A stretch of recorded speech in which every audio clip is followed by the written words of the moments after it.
What's up, YouTube? This is 8210. So, I always try to cover stories from any basketball era that I think a lot of people forgot or got overlooked. But one thing in particular that I think has definitely been forgotten in time that a lot of people don't realize was there was supposed to be in 1971 a fight between Wilt Chamberlain and Muhammad Ali. Now, Ali was for anyone who doesn't know, because I'm a basketball channel, uh, Ali was probably the greatest boxer of all time, and he started in the '60s. And his refusal to be drafted in Vietnam, he ended up getting a suspension from boxing, and he returned to boxing pretty late. Actually, it was in 1971, and it was literally right after he got back after his 3-year absence. And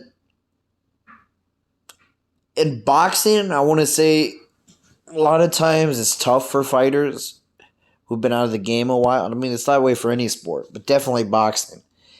And Chamberlain himself in 1971 was 34 years old, and he was nearing the end of his career. And they had a time and a date set up, right? So it was, like I said, it was set for October 4th, 1971. It was supposed to be on a Monday night at 7 p.m.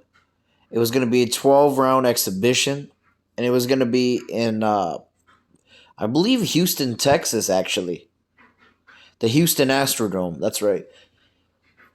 So what happened with this fight? You can actually find footage on YouTube. I don't want to upload the footage because I don't want to get hit with a copyright strike. But I would encourage anybody to check this footage out. There was a promotional... What's the word I'm looking for? A promotion to this fight where Chamberlain... And that's the picture I'm using. Where Chamberlain and Ali were getting matched up. They were measuring their wingspans. And Ali was talking trash to Wilt. Wilt was just kind of laughing it off like... Who's this little guy, you know? But, you know, who do you think would have won this fight? Like, okay, I don't think Ali is near as strong as Wilt was. But at the same time, like, Ali fought for a living. That's like saying, I may be faster than an NBA player, but that doesn't mean that I'm better than an NBA player. You know what I'm saying? So I've always kind of pondered this, and I've kind of read into what people thought. The reason why the fight never went through, although there's been two reasons that I've heard. Chamberlain was the one who initially backed out.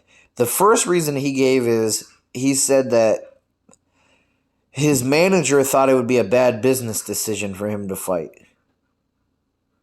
And Wilt was a whole foot taller and 60 pounds heavier.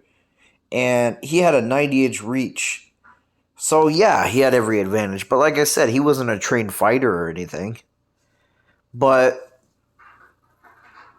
some people have said, and this is just theory, I'm not trying to make you feel any way. It's for you to decide. Some people have alluded to they thought Wilt was scared to fight Ali. I don't think that's true.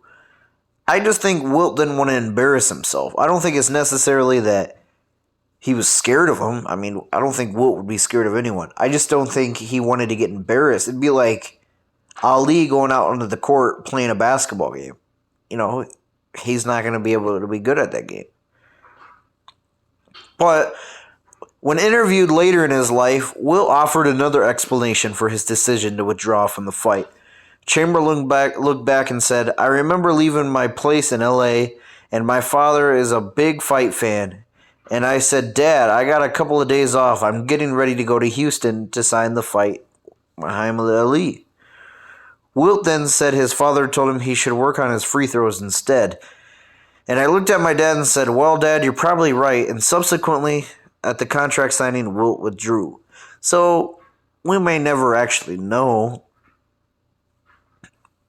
all the reasons why he backed out.